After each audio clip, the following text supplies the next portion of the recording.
자, 이번 시간은요, 행정 절차론에서 단문 중에 추가된 쟁점 하나 설명드리도록 하겠습니다. 바로 이제 행정 절차법 17조의 신청과 그 행정 절차법 40조의 신고 부분인데요. 네, 이 부분은 저희 쇼터디에 추가가 됐어요. 그래서 요거 검색해서 찾아보시면 되고요.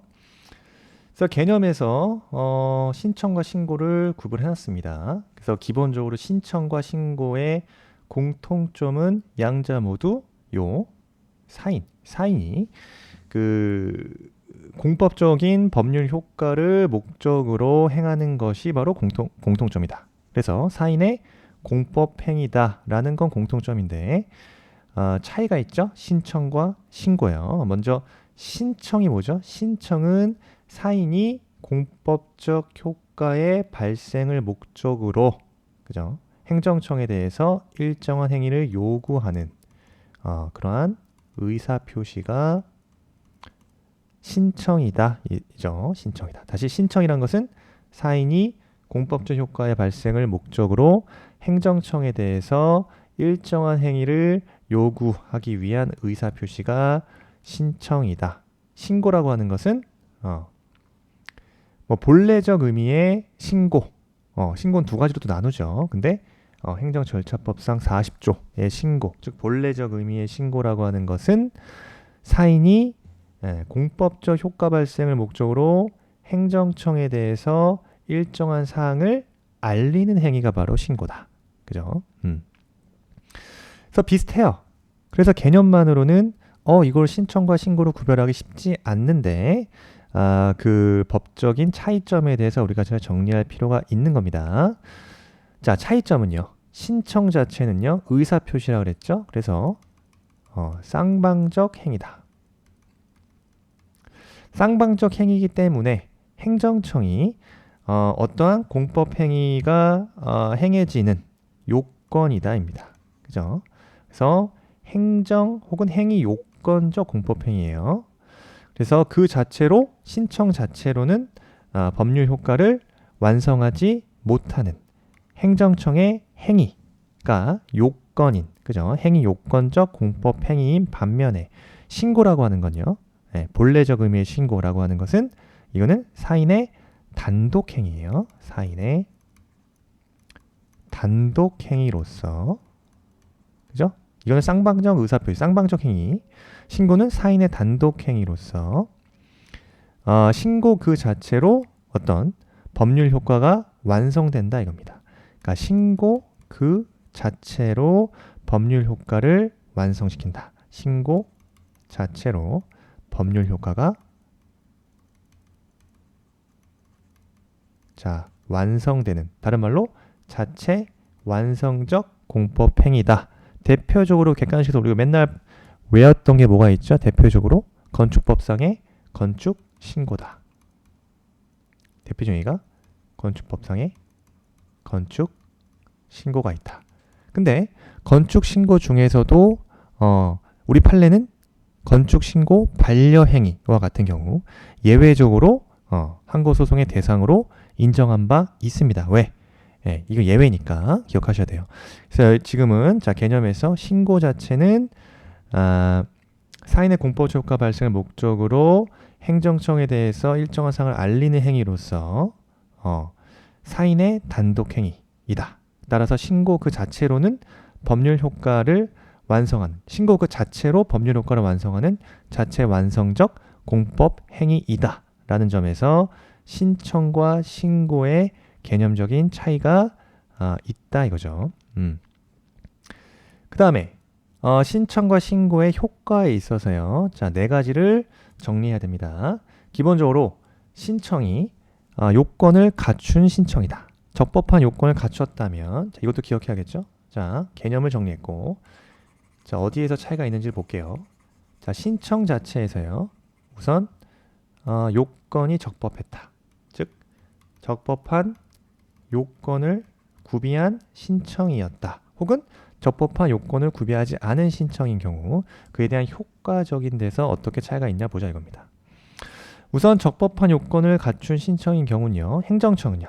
접수를 당연히 해야겠죠. 그래서 그 요건이 일정한 요건에 충족하고 있는지를 심사 혹은 인정해야 된다 이겁니다. 네. 그래서 이에 대해서 신청 결과에 대해서 그에 따라 이용할 것인지 혹은 거부할 것인지 일정한 처분 행위가 있어야 되는 거예요. 따라서 그러한 신청의 거부 행위는요, 뭐다? 처분성이 인정되기 때문에 항고 소송의 대상이 되는 거겠죠. 이게 차이예요. 신고와 신청의 차이예요. 다시 신청 자체는 적법한 요건을 갖춘 신청인 경우에는 행정청은 일정한 요건을 충족하고 있는지를 심사해야 될 의무가 있다.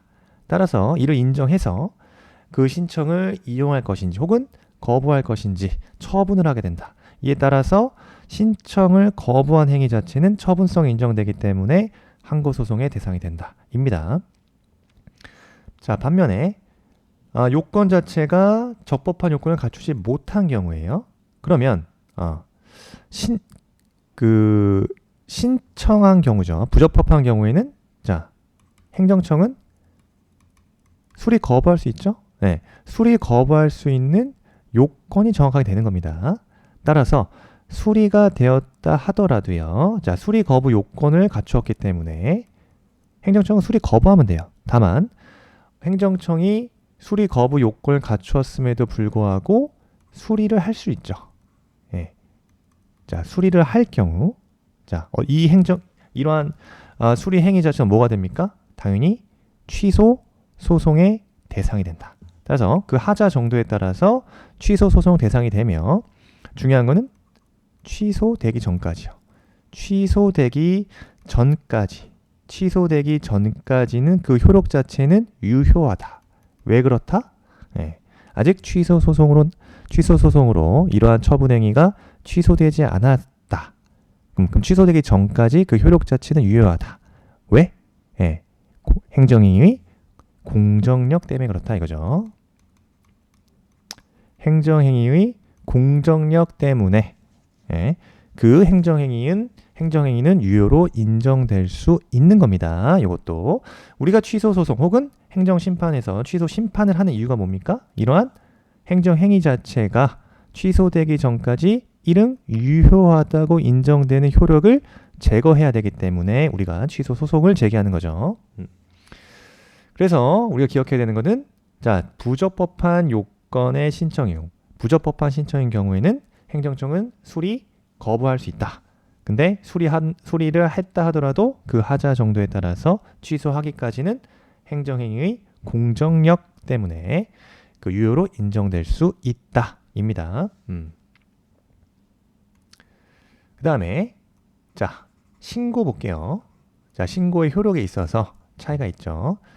요건 자체가 자, 이것도 마찬가지예요. 요건 자체가 적법한 요건인 경우. 자, 먼저 자, 적법한 요건을 갖췄다면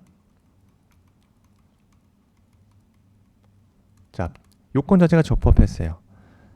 그런데 행정청은요. 자, 자체 완성적 공법행위로서 신고만 하면 행정청은 어떤 수리를 요하지 않는 신고이기 때문에 그 자체로 효력이 발생하는 겁니다. 따라서 행정청의 수리 처분 등 특단의 조치가 필요 없습니다. 따라서 신고 그 자체로서 법적인 그 절차가 완료된다 이겁니다. 법적인 절차가 완료돼서 행정청의 처분이 개입될 여지가 없다. 그죠? 자, 그 다음에 두 번째 부적법한 신고인 경우입니다. 부적법한 신고인 경우. 자, 이때는요. 자, 이때는 어떻게 보죠? 자, 부적법한 신고라 하더라도 자, 행정청이 그것을 설령 접수한다 하더라도 자, 신고 효력이 발생됩니까? 신고 효력은 발생되지 않습니다. 그래서 신고 자체는 뭡니까? 단순한 그 사실로서의 행위에 불과하기 때문에 요건 미비의 어떤 부적법한 신고를 하는 경우 이때는 미신고의 불법 행위가 되는 것이지 허가 취소, 즉 항고소송의 대상이 되는 것이 아니다. 즉 허가 취소 등의 취소 처분이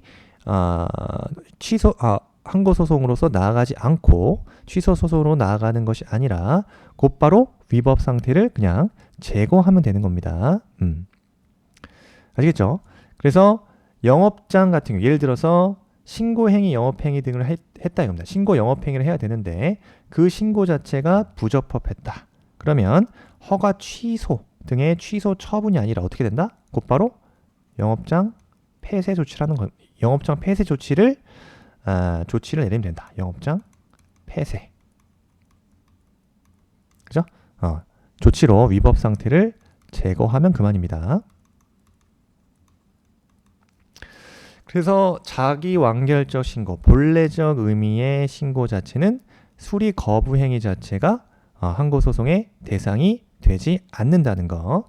객관식에서는 이 신고에 있어서도 자기 완결적 신고와 행위 요건적 혹은 행정 요건적 신고를 또 구분을 해서 그 판례의 입장을 정리를 해야 되죠. 그런데 주관식 약수령을 대비할 때는 그러한 판례의 결론을 외우는 게 아니라 이처럼 신청과 신고에 대해서 개념, 그다음 법적인 성질, 그다음 효과에 있어서 구별을 하시면 되겠습니다. 근데 효과에 있어서도 그 적법한 신청과 신고와 부적법한 신청과 신고를 구분할 수 있어야 된다 이거죠.